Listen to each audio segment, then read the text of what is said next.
इस प्रकार से आज से एक लंबे अरसे पूर्व दुनिया के अंदर विशेष जो ताकतवर राष्ट्र थे वो आपस में किस तरह से उलझे और उलझ करके किस तरह से अमेरिका दुनिया की सुपर पावर बना था, या यूं कहिए कि अमेरिका के द्वारा किस प्रकार से ब्रिटेन और फ्रांस को टेक ओवर किया गया था, या यूं कहिए कि किस प्रकार से अमेरिका द्वारा जापान के आतंक को रोका गया था। आज के सेशन में हम इस पूरी कहानी को आपके साथ चर्चा में लेकर आ रहे हैं।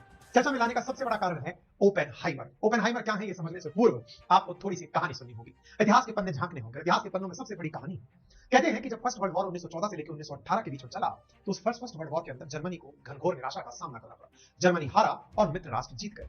जर्मनी के हार के बाद 1918 से जर्मन में बहुत ही नेगेटिव भाव अपने आप को लेकर पैदा हो गया, क्योंकि विजित राष्ट्र में शामिल देश जिनमें ब्रिटेन और फ्रांस प्रमुख थे, उन्होंने जर्मनी के ऊपर एक जिम्मेदारी लाद दी और जिम्मेदारी थी कि जो भी नुकसान हमें आपकी वजह से हुआ है उसका पूरा पैसा आपको चुकाना पड़ेगा। जर्मनी इस बात से बड़ा खफा था क्योंकि इसे वर्साई की संधि कहकर लादा गया।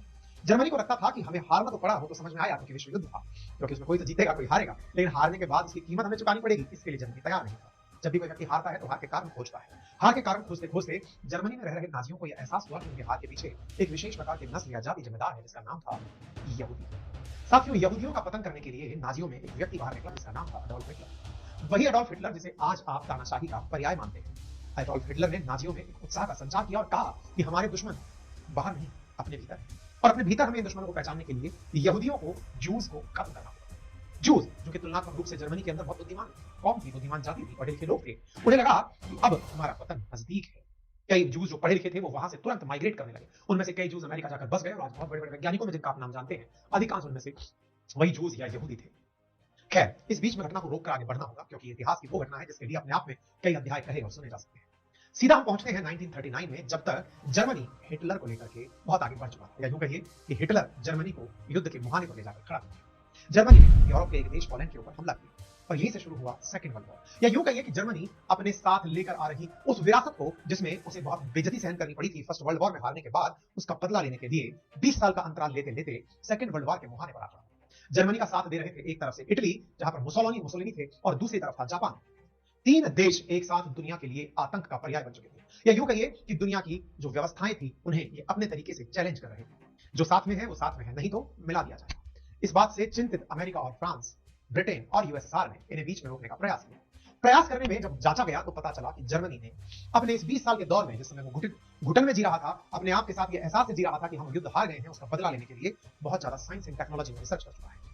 आज भी जब आप रशिया यूक्रेन कॉन्फ्लिक्ट देखते हैं तो आपको आए दिन किसी न किसी वेपन की खबर सुनने को मिलती है। आप और हम ये अब तक जान चुके हैं कि लगभग 1.5 साल से अधिक समय से चल रहे इस रशिया यूक्रेन वॉर में, जहां एक और यूक्रेन को वेस्टर्न वर्ल्ड भर भर के वेपन दे रहे हैं, वहीं दूसरी ओर रशिया अकेले इतने सारे वेपन्स का मुकाबला कर रहा है, तो विचार करिए कि रशिया के पास कितने वेपन रहे होंगे। आज जैसे रशिया के वेपन आपको सोचने पर मजबूर करते हैं, विवश करते हैं, विचार कीजिए कि हिटलर के पास कितने वेपन रहे होंगे कि उसने दुनिया को एक साथ नापने की सोच ली और उसका साथ देने के लिए इटली और जापान साथ खड़े। क्योंकि हिटलर के बारे में एक कथन प्रचलित हो रहा, और प्रचलित कथन ये था कि हिटलर न्यूक्लियर बॉम्ब बना चुका है। न्यूक्लियर बॉम्ब जो कि उस समय तक मानव सभ्यता के खात्मे के लिए केवल चर्चा में ही विनाशकारी था, क्योंकि किसी ने आज तक न्यूक्लियर बॉम्ब सुना नहीं था। चर्चाएं हो रही थी, जैसे आजकल आप सुनते हैं कि हाइपरसोनिक मिसाइल बना रहे हैं लोग, तो वैसे ही उस समय न्यूक्लियर बॉम्ब का जबरदस्त जिक्र हुआ। न्यूक्लियर बॉम्ब का जिक्र तो था, लेकिन क्या उसकी कारण या वजह पता है आपको? जी हाँ साथियों, विज्ञान में सबसे प्रतिष्ठित इक्वेशंस में शुमार आइंस्टीन की एक इक्वेशन जिसका अर्थ है E = mc²। E = mc², यानी कि मास और ऊर्जा एक दूसरे में इंटरकन्वर्टिबल है। आपको जानकर आश्चर्य होगा कि यही वो E = mc² था जिसने यूरेनियम के एटम को एनर्जी में तब्दील होने की लोगों में महत्वाकांक्षा बनवा दी। लोगों को यह बहुत आसानी से समझ में आने लगा था कि कितना एटॉमिक मास यूज करने से कितनी एनर्जी निकलेगी, यानी मास और एनर्जी की कैलकुलेशन अब लोग लेबोरेटरी में बैठकर निकालने लगे थे। लोगों को यह समझ में आने लगा था कि कौन सा एलिमेंट है जिससे कि एनर्जी प्रोड्यूस की जा सकती है, और इसी चीज को हवा दी जर्मनी के 3 वैज्ञानिकों ने, जिन्होंने यूरेनियम को छोटे छोटे अवयवों में तोड़ दिया था। जर्मनी के जिन वैज्ञानिकों ने यूरेनियम को तोड़ा, इसी के साथ साथ आइंस्टीन की इक्वेशन ने जहां ये जोड़ा कि E = mc² ऊर्जा का कारण बनेगा, दुनिया में एक चिंता शुरू हुई। चिंता ये कि सेकंड वर्ल्ड वॉर तो शुरू हो चुका है, कहीं ऐसा ना हो इस वर्ल्ड वॉर की आड़ में जर्मनी न्यूक्लियर बॉम्ब बना, क्योंकि वैज्ञानिक जर्मनी के पास कम नहीं थे। साथियों, सेकंड वर्ल्ड वॉर के दौर में जहां लोग एक और ये पूछते हैं कि वर्ल्ड वॉर ने दुनिया को क्या दिया, तो लोग लाशें गिनाते हैं, लेकिन कई वैज्ञानिक कहते हैं कि वो दौर था जिसने विज्ञान को बहुत सारी खोजें दी, चाहे वो न्यूक्लियर बॉम्ब की खोज हो, चाहे पनडुब्बियों की खोज हो, या तमाम वो रिएक्शंस जिनकी आप चर्चा करते हैं, चाहे चेन रिएक्शंस हो, बहुत सारी चीजें उस दौर में खोजी गई, क्योंकि दुनिया में होड़ मची थी कि जिसके पास तकनीकी होगी वो दुनिया पर राज करेगा। साथियों, जब ये बात वैज्ञानिकों को पता चली कि यदि ऐसी कोई चीज बन गई जिसने दुनिया में न्यूक्लियर बॉम्ब जैसा कोई चीज प्रोड्यूस कर दिया, निश्चित ही वो दुनिया के लिए बहुत बड़ा संकट बन जाएगा। जर्मनी के एक वैज्ञानिक थे जिनका नाम था लियो जिलार्ड। उन्होंने इस थ्योरी को प्रैक्टिकल में तब्दील होने से पहले ही डर को भांप लिया था। वो सीधे अमेरिका का रुख करना चाहते थे, क्योंकि अमेरिका उस समय अमीर देश हुआ करता था। अच्छा, अमेरिका की बड़ी इंटरेस्टिंग कहानी, जर्मनी को चैलेंज देने के लिए ब्रिटेन और फ्रांस ने अपने संसाधन फूंक दिए थे। प्रथम विश्व युद्ध के दौरान। और प्रथम विश्व युद्ध में लैंडर बन के उभरा था, लोन देने वाला बनकर उभरा था अमेरिका, जो इन लोगों को पैसा देकर कहता था कि जाओ बेटा संघर्ष करो, हम तुम्हारे साथ हैं। अमेरिका का रुख अब इसलिए दुनिया के लोग करना चाहते थे क्योंकि ये पैसे वाला राष्ट्र है। ऐसी स्थिति में जिलार्ड अमेरिकी सरकार को इस खतरे के प्रति आगाह तो करना चाहते थे, लेकिन उन्हें चाहिए था कि कोई व्यक्ति उन्हें इस बारे में लिखित में खबर दे, ताकि अमेरिका को समझाते समय किसी प्रकार की चुनौती का सामना न करना पड़े। मतलब समझते हैं। कई बार आपको लगता है कि मेरी बात में वजन नहीं है, तो चलिए इस बात को किसी के मुंह से कहलवा देते हैं। कई बार आपने सुना होगा, बहुत सारे विज्ञापन कई बार किसी इन्फ्लुएंसर से कहलवाए जाते हैं। लोगों को लगता है कि प्रोडक्ट तो अच्छा है, लेकिन ये इन्फ्लुएंसर बोलेंगे तो प्रोडक्ट में दम हो जाएगा। बिल्कुल वैसे ही जिलार्ड ने इन्फ्लुएंसर उस समय वैज्ञानिक श्रेणी में तलाशे अल्बर्ट आइंस्टाइन। अल्बर्ट आइंस्टाइन के पास जिलार्ड पहुंचते हैं और कहते हैं कि आपको मालूम है कि आपने जो खोज की है, इसका अगर गलत उपयोग हो गया तो दुनिया पर भीषण संकट आ जाएगा। आइंस्टीन तत्काल इस बात को समझ गए और उन्होंने कहा कि इसके लिए आगाह करने की आवश्यकता है अमेरिका को, क्योंकि शक्ति संतुलन होना आवश्यक है। हिटलर के हाथ में न्यूक्लियर बम पहुंच गया तो पूरी दुनिया को वो तबाह कर देगा। आइंस्टाइन ने तत्कालीन अमेरिकी राष्ट्रपति रूजवेल्ट को एक खत लिखा और उस खत में लिखा कि हिटलर परमाणु बम बनाने में जुट चुका है, इसलिए जरूरी है कि अमेरिका पहले इसे बना ले। उस समय दुनिया के अंदर आइंस्टाइन का बहुत बड़ा नाम था। आज के समय में आप वैज्ञानिकों में जिसका भी नाम सबसे ऊंचा माने, उस कोटि के उनसे भी ऊपर के वैज्ञानिक अल्बर्ट आइंस्टाइन। जब अमेरिकी राष्ट्रपति को मिला उनका खत, तो उन्होंने तत्काल प्रभाव से उस पर कार्रवाई करने का विचार किया कि हाँ, आपने सही तरफ मेरा ध्यान दिलाया है, बताइए मुझे क्या करना चाहिए। बोले आपको अगर शक्ति संतुलन चाहिए तो दुनिया में न्यूक्लियर बॉम्ब के डर को केवल न्यूक्लियर बॉम्ब भी रोक सकता है, यानी शस्त्र शांति लाते हैं। शायद यही कारण है कि भारत न्यूक्लियर बॉम्ब रखता है, सारी ताकत रखता है, क्योंकि कहावत बहुत प्रचलित है कि आपको क्षमा तभी शोभा देती है जब आपके पास ताकत हो। अगर आपको दुनिया में संतुलन स्थापित करना है तो ताकतवर बनना पड़ेगा। एक खासी फेमस पंक्ति है जो अक्सर मैं गुनगुनाता हूं कि क्षमा शोभती उस भुजंग को जिसके पास गरल हो, उसका क्या जो दंतहीन विषहीन सरल हो। रूजवेल्ट को लगा कि अगर हिटलर को चैलेंज देना है तो इसके लिए आवश्यक है कि मेरे पास भी न्यूक्लियर बॉम्ब होना चाहिए। और इसी न्यूक्लियर बॉम्ब को बनाने के लिए रूजवेल्ट ने जिस परियोजना को नाम दिया, उसका नाम था मैनहट्टन प्रोजेक्ट। मेरे प्यारे साथियों, ये मैनहट्टन प्रोजेक्ट असल में मैनहट्टन इंजीनियर डिस्ट्रिक्ट नाम से एक प्रोजेक्ट था, जिसके तहत न्यूक्लियर बम बनाने के लिए अमेरिका ने वैज्ञानिकों को अपने आमंत्रित किया। मुसीबत ये थी कि इस प्रोग्राम को लीड कौन करेगा। इस काम की जिम्मेदारी के लिए आर्मी कोर के एक जनरल लेस्ली ग्रोव्स को बुलाया गया, जो इस प्रोजेक्ट की तैयारियों में तो जुट गए। लेकिन 1942 के अंदर अमेरिका के शिकागो शहर में अंडरग्राउंड बने रिसर्च के तहखाने में यह खबर हुई कि केमिकल रिएक्शंस को चेन रिएक्शंस में कन्वर्ट किया जा सकता है।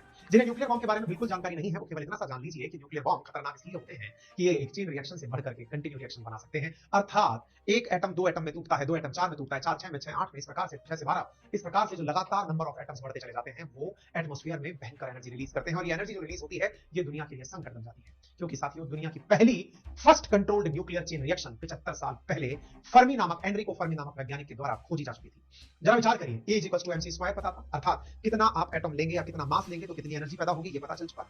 नंबर दूसरा, ये पता था कि रिएक्शन में यूरेनियम को 3 भागों में तोड़ा जा सकता है। तीसरा, ये पता था कि चेन रिएक्शन हो सकती है। 3 चीजों का एक ही दौर में हो जाना अमेरिका को न्यूक्लियर बॉम्ब बनाने के लिए प्रेरित कर देता है। जरूरत थी कि इस मैनहट्टन प्रोजेक्ट को पूरी स्पीड से आगे कैसे बढ़ाया जाए, किसे इस बात की लीडरशिप दी जाए। नाम आया निकलकर रॉबर्ट ओपेनहाइमर का। ये वो ओपेनहाइमर हैं जिनके ऊपर क्रिस्टोफर नोलन ने हाल ही में ओपेनहाइमर नामक फिल्म बनाई है, जो कि सिनेमाघरों में लगी हुई है। ओपेनहाइमर वो व्यक्ति थे जो इस मैनहट्टन प्रोजेक्ट को लीड कर रहे थे। मैनहट्टन प्रोजेक्ट, जिसे प्रोजेक्ट वाई का नाम दिया गया, जिसको डायरेक्ट कर रहे थे, जिसका अर्थ था परमाणु बम कैसे बनाया जाए। जानकर आपको आश्चर्य होगा कि नोलन द्वारा बनी यह फिल्म उस समय के ओपेनहाइमर की मनोदशा को समझाती है, साथ में तत्कालीन रूप से चल रही जो राजनीतिक उठापटक है उन्हें दर्शाती है। ओपेनहाइमर फिल्म उस दौर को आपको याद दिलाती है जो आज सिनेमाघरों में लगी हुई है। हालांकि यह फिल्म कई कारणों से सुर्खियों में है, गीता के एक विवादित बयान के कारण भी सुर्खियों में है, और भी कई कारण हैं, लेकिन उससे ज्यादा जरूरी है उस दौर के बारे में चर्चा करना, ताकि आपको यह समझ में आए कि क्या परिस्थितियां, क्या कालखंड था। चूंकि इंजीनियरों ने जिले में आमतौर पर उस शहर, अच्छा इसमें बड़ी परेशानी बनकर आ रही थी। बड़ी परेशानी क्या थी कि मार्शल और ग्रोव ने ये कहा कि हम बम तो बना लेंगे, लेकिन हमें बहुत ज्यादा लोगों की जरूरत पड़ेगी। हम परमाणु बम तो बनाने के लिए तैयार हो जाएंगे, लेकिन इतने लोग कहां से लाएंगे जो दिन रात इस विश्व युद्ध के दौर में बैठकर बम बना सके। आवश्यकता थी एक नया शहर बसाने। आपको जानकर आश्चर्य होगा साथियों, केवल बम बनाने के लिए एक नया शहर विकसित किया गया, और उस शहर का नाम ही मैनहट्टन इंजीनियरिंग डिस्ट्रिक्ट यानी MED रखा गया, जिसकी कोई भौगोलिक सीमा नहीं थी। आपको जानकर शायद इस बात का भी आश्चर्य हो कि परमाणु बम को बनाने में 1.5 लाख लोग लगे थे। लगभग $2 अरब का उस समय खर्चा आया था। मैनहट्टन प्रोजेक्ट जिसके तहत बम बनाया गया था, उसमें 1942 से लेकर 1945 के बीच का 3 साल लगा था। कहते हैं कि ओपेनहाइमर वो व्यक्ति थे जो इस प्रोजेक्ट को लीड कर रहे थे। जीनियस इंसान थे, कैम्ब्रिज और ऑक्सफोर्ड जैसी यूनिवर्सिटी से पढ़े हुए व्यक्ति थे, और अपने व्यवहार में बड़े अक्कड़ थे। कहते हैं कि जब वो ओपेनहाइमर प्रोजेक्ट की जिम्मेदारी लेकर चल रहे थे, उस दौरान वो गीता पढ़ा करते थे। गीता के अंदर साहित्य में जो उनकी रुचि थी, और वो अपनी उस साहित्य की रुचि के आधार पर अपने कार्य को आगे बढ़ाया करते थे। दुनिया में शायद ही सरकारी खर्चे पर यह पहला इतना बड़ा साइंस प्रोजेक्ट था जो अमेरिका द्वारा चल रहा था। आप सोचकर अंदाजा लगा सकते हैं कि 1.5 लाख लोग दिन रात ये काम करें कि वो न्यूक्लियर बॉम्ब बनाएं, तो अमेरिका की क्या छटपटाहट रही होगी, ये आपको सोचकर ही बनता है। क्योंकि इतने सारे वैज्ञानिक, इतने सारे सैनिकों को एक जगह बसाना मजाक नहीं था। क्या बम बन पाया? जी हाँ साथियों, 12 जुलाई 1945 को बम का प्लूटोनियम कोर साइट पर लाया गया। 15 तारीख तक बम को पूरी तरह तक असेंबल कर दिया गया। 100 फुट ऊंचे बने टावर पर इसे रखा गया। टेस्ट का समय 16 रखा गया। सुबह 4 बजे नियत था, लेकिन 15 तारीख की रात जोरदार बारिश हो रही थी, तो टेस्ट का टाइम आगे बढ़ाकर सुबह 5:30 कर दिया गया। टेस्ट की जगह तक दूर दूर 20 किलोमीटर तक 3 बंकर बनाए गए ताकि टेस्ट का निरीक्षण किया जा सके। जब सब कुछ तैयार, बम तैयार, वैज्ञानिक तैयार, लेकिन किसी को भी ये नहीं पता था कि आगे होने वाला क्या है। किसी को ये क्यों नहीं पता था कि आगे होने वाला क्या है? परमाणु बम में ऐसा क्या था? असल में साथियों, परमाणु बम की सबसे बड़ी चुनौती है उसका न्यूक्लियर रिएक्शन, जो एक बार चालू हो गया तो कंट्रोल कैसे होगा नहीं पता। कंट्रोल कैसे होगा जब ये नहीं पता, तो वैज्ञानिकों ने जिन्हें ये परीक्षण करना था, उन्हें ये डर सता रहा था कि कहीं ऐसा ना हो कि यह रिएक्शन अनकंट्रोल्ड तरीके से फैल जाए और अमेरिका के लिए बहुत बड़ी मुसीबत बन जाए। सभी ने अपने अपने जिन्हें मानना था उन्हें याद किया, और वो दौर आता है जब अमेरिका द्वारा टेस्टिंग की जाती है अपने न्यूक्लियर बम की। चेन रिएक्शन को कंट्रोल होना डरा रहा था, लेकिन वैज्ञानिकों ने खूब माथापच्ची करके ओपेनहाइमर के साथ मिलकर के सारी संभावनाओं पर काम करके कहा कि अगर 2.5 करोड़ में से भी एक संभावना है तो ये पूरी दुनिया समाप्त हो सकती है। लेकिन ओपेनहाइमर ने कहा इस बात की शून्य के करीब संभावना है, चिंता मत करिए, ये काम होगा। और फिर प्लूटोनियम का वो आदमकद बॉम्ब, न्यूक्लियर बॉम्ब साइट पर लाया गया टेस्टिंग के लिए। बड़े से ट्रक पर लाद कर लाया गया यह बॉम्ब जब चलाया गया तो दुनिया में एक प्रकार से समझिए कि अमेरिका में एक प्रकार से बहुत बड़ी ऊंचाई तक कई फुटबॉल ग्राउंड जितना आग का गुबार आसमान में उछल पड़ा।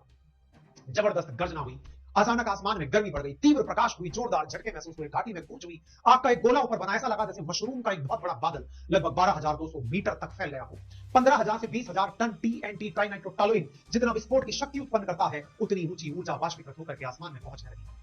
21 किलो टन विस्फोटक के बराबर इसमें ऊर्जा पैदा हुई। 5 फुटबॉल बम के मैदानों के बराबर ऊर्जा महसूस हुई। इसका असर मीलों तक महसूस किया गया, लेकिन अमेरिका इस माध्यम से जीत चुका था, दुनिया का पहला न्यूक्लियर बम बना चुका था। आपको जानकर आश्चर्य होगा, अगेन नासर से की कहानी, जहां एक और हिटलर पर आरोप था कि वो न्यूक्लियर बम बना रहा है। 1945 में जुलाई में अमेरिका न्यूक्लियर बम का परीक्षण करता है और बेसब्री से वो अगस्त में जापान पर अपने बने हुए 2 न्यूक्लियर बम लेकर पहुंच जाता है। जी हाँ साहब, जापान का वो दिन जिसके बाद जापान फिर कभी खड़ा नहीं हुआ। 6 अगस्त और 9 अगस्त को जापान के 2 शहर हिरोशिमा और नागासाकी पर यही बनाए हुए बम गिराए गए, जिन्होंने लाखों लोगों की जान ले ली। फिगर बताते हैं कि 2 लाख से ज्यादा लोग इन बम की वजह से मारे गए। फैटमैन और लिटिल बॉय नाम के ये 2 बम जब हिरोशिमा और नागासाकी पर गिराए गए तो जापान में कोहराम मच गया। सोचा भी नहीं था किसी ने कि ऐसे बम गिराए जा सकते हैं, और इन बम के गिरने से जापान युद्ध से पीछे हट गया। दुनिया में एक ऐसा माहौल बन गया कि ये क्या पैदा हो गया है, क्या दुनिया में बन गया है, दुनिया का संकट कैसे आ गया। एक साथ इतने लोगों को मरता देख जापान बैकफुट पर चला गया। जापान जिसकी मदद मिल रही थी जर्मनी और इटली को, सब पीछे हट गए और अमेरिका इस युद्ध में लीड कर गया। अडोल्फ हिटलर सदमे में था, सेकेंड वर्ल्ड वॉर खत्म हो चुका था और यहां से मित्र राष्ट्रों की जीत की कहानी शुरू हुई। मित्र राष्ट्र में थे अमेरिका, फ्रांस, ब्रिटेन और साथ में था सोवियत रूस। हालांकि विचारधारा के रूप में अमेरिका और सोवियत रूस सही थे, एक दूसरे के मित्र नहीं थे, लेकिन जीत के लिए दोनों एक साथ आए। जर्मनी के पतन के साथ ही शुरू होता है दोनों देशों के बीच में संघर्ष। कैसा? शीत युद्ध का, जो कि इस कहानी का फेज 2 है। लेकिन इस दौर में ओपेनहाइमर की बात तो छूट ही गई। ये वो व्यक्ति है जो इतने सारे लोगों की मौत का जिम्मेदार। इस मौत के जिम्मेदार व्यक्ति ने अपने आप को जब इस बॉम्ब को बनाने के लिए मोटिवेट किया तो उसके दिमाग में केवल एक ही विचार चलता था। गीता का श्लोक है, कालो अस्मि लोकक्षयकृतप्रवदो लोकांस मार्गमित्रवतः हृदये अपि त्वमां न भविष्यन्ति सर्वे यः वस्थिता प्रयत्निकेषु योद्धः। गीता का लिखा हुआ यह श्लोक ये बार-बार दोहराया करता था। Is trying to persuade the prince that he should do his duty, and to impress him, takes on his multi-armed form and says, "Now I am become death, destroyer of worlds." I suppose we all thought that one way or another. ये व्यक्ति कहता था कि भगवान ने गीता में अर्जुन को उपदेश देते हुए कहा है कि मैं मृत्यु बन गया हूँ। ये व्यक्ति अपने आप को ये कहता था कि शायद मैं इस दुनिया की मृत्यु बनकर ही जन्म लिया हूँ, और इसी कारण से इस व्यक्ति को अपने आप के ऊपर बड़ी घृणा होने लगी। कहने लगा कि मैं इस दुनिया का विनाशक बन गया हूँ। ओपेनहाइमर ने जब परमाणु बम का परीक्षण किया तो उसे इस दौर की याद आई कि कितने सारे लोग उसके इस परीक्षण के कारण मर चुके हैं। वो इस बात को लिखता भी है और कहता है कि I remembered the line from the Hindu script of Bhagavad Gita. Vishnu is trying to persuade the prince that he should do his duty, and to impress him takes on his multi-armed form and says, "Now I am become death, the destroyer of the world." भगवान श्री कृष्ण को गीता के अंदर इस व्यक्ति ने, Oppenheimer ने, विष्णु के रूप में पढ़ा, अर्जुन को प्रिंस के रूप में पढ़ा और कहा कि मुझे भी विध्वंस का भाव आने लगा। ओपेनहाइमर दुखी रहने लगे। नागासाकी पर गिराए बम ने ओपेनहाइमर को अंदर तक तोड़ दिया। उन्हें लगने लगा कि उन्होंने दुनिया को क्या बना दिया। आपको मालूम होगा अल्फ्रेड नोबल ने जिस समय पर ये बॉम्ब बनाया था ना, उसी बॉम्ब की वजह से, क्योंकि उन्होंने फैक्ट्रियों के अंदर ये जो जो टीएनटी देखते हैं इसका निर्माण करने के लिए उन्होंने जो मटेरियल बनाया था उसकी वजह से नोबल बड़े परेशान हुए थे। यही कारण है कि उन्होंने अपनी सारी संपत्ति दान कर दी थी। ऐसा ही दौर ओपेनहाइमर के साथ आया। ओपेनहाइमर ने तत्कालीन अमेरिकी राष्ट्रपति हेनरी ट्रूमैन से कहा कि मुझे बहुत दुख हो रहा है मिस्टर प्रेसिडेंट, मुझे महसूस होता है कि मेरे हाथ खून से लगे हुए हैं। ट्रूमैन ने उनसे कहा, खून मेरे हाथ में है, इसकी जिम्मेदारी मुझे लेने दो, क्योंकि डिसीजन मेरा था कि मैं उस बम को गिरा रहा हूं, आप अपने ऊपर घृणा का भाव मत लेकर आओ। लेकिन ओपेनहाइमर इस घटना के बाद में बहुत ज्यादा द्रवित हुए और उन्होंने न्यूक्लियर प्रोग्राम से खुद को अलग कर दिया। दुनिया में जब हाइड्रोजन बम बनाने का दौर शुरू हुआ तो ओपेनहाइमर ने इसका खूब विरोध किया और उन्होंने कहा कि नहीं, ये काम नहीं किया जाना चाहिए। लेकिन इस बात से अमेरिकी सरकार नाराज हो गई। ओपेनहाइमर के खिलाफ फाइल खोल दी गई। ये कहा गया कि ये सोवियत रूस से मिल चुके हैं, क्योंकि सोवियत रूस न्यूक्लियर बम बनने के कारण ही अमेरिका से नाराज था। यही शीत युद्ध का बड़ा कारण था। सोवियत रूस को लगता था कि अमेरिका ने उसे बताया ही नहीं कि वो ऐसा कोई काम भी कर रहा है। ऐसी क्या मित्रता कि 3 साल से हम साथ में युद्ध लड़ रहे हैं और आप न्यूक्लियर बम बना रहे हो हमें बिना बताए। इसका मतलब आपके मन में हमारे प्रति श्रद्धा नहीं है, और ऐसी स्थिति में हम मित्र नहीं हो सकते। अमेरिका को लगा कि ओपेनहाइमर सोवियत रूस से मिल रहे हैं। यही कारण है कि उन्होंने सोवियत रूस से मिलने के कारण ओपनहाइमर के खिलाफ फाइट हुई। ओपनहाइमर से जब पूछा गया कि आप न्यूक्लियर बम बनाने के लिए दोबारा किसी प्रोग्राम का हिस्सा क्यों नहीं बनते, तो उन्होंने एक बात और प्यारी कही कि विज्ञान हमें यही सिखाती है कि एक गलती को बार बार ना किया जाए। तो आप पूछेंगे सर कंट्रोवर्सी किस बात की है फिल्म पर? फिल्म पर कंट्रोवर्सी इस बात की है कि जब इस फिल्म में ओपनहाइमर द्वारा इस दृश्य को फिल्माया गया है तो उसमें इंटीमेट सीन में भगवत गीता को दिखाया गया है।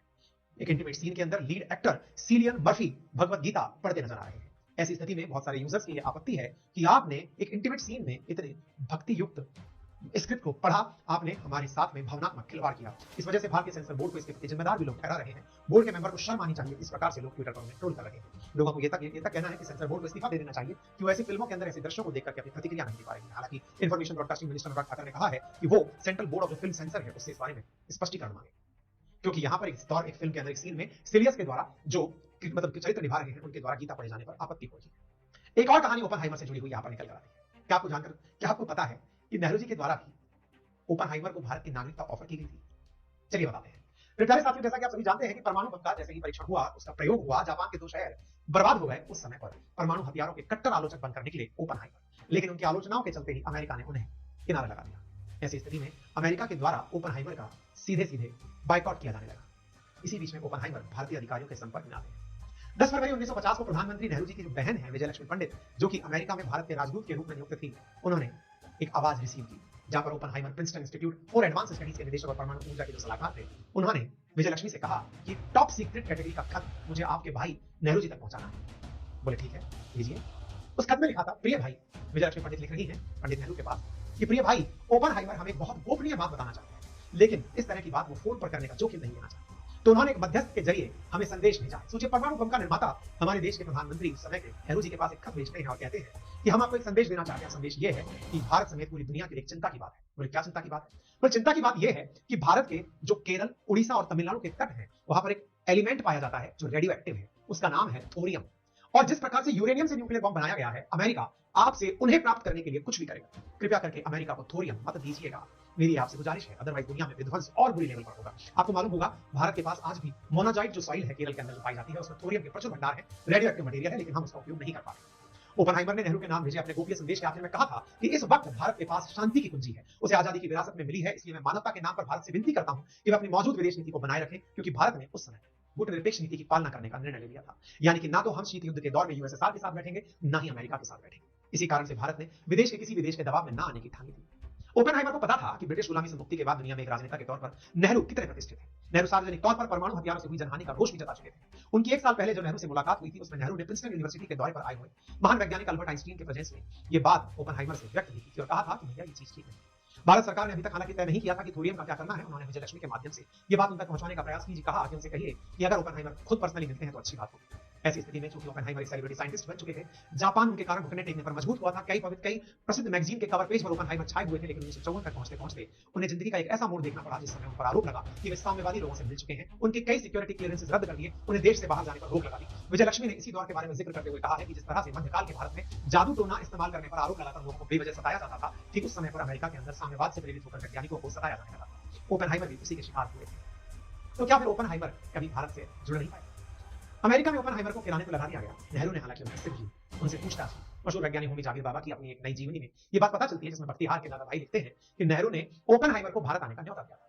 यहां तक कि उनकी भारत में बसने की संभावना भी बढ़ गई थी, क्योंकि वो ये जानते थे कि ओपनहाइमर भारत के विचारों से संतुष्ट है। लेकिन ओपनहाइमर ने यह कहते हुए इनकार कर दिया कि यदि मैं आपके पास आया तो इन लोगों का मुझ पर शक और बढ़ जाएगा, इसलिए आवश्यक है कि मुझे यही रहने दिया जाए। ये थी नेहरू जी से जुड़ी हुई ओपनहाइमर की कहानी। उम्मीद है आप लोगों को ये जानकारी पसंद आई। मेरे प्यारे साथियों, 62 साल की उम्र में उनकी मौत गले के कैंसर से हुई। 1967 में ओपनहाइमर मारा गया। हालांकि विज्ञान में जो सीखने का नाम है कि कोई गलती दोबारा न दोहराई जाए, तो ओपनहाइमर ने फिर कभी बॉम्ब नहीं बनाया, लेकिन दुनिया को जो दर्द देकर गए उसी के ऊपर यह फिल्म क्रिस्टोफर नोलन ने ओपनहाइमर बनाई है। आपको ये जानकारी कैसी लगी हमें कमेंट बॉक्स में जरूर बताइएगा, और जानकारी इसी तरह के सुनने के लिए आप और कौन सी जानकारी हमसे सुनना चाहते हैं वो हमें कमेंट बॉक्स में साझा कीजिएगा।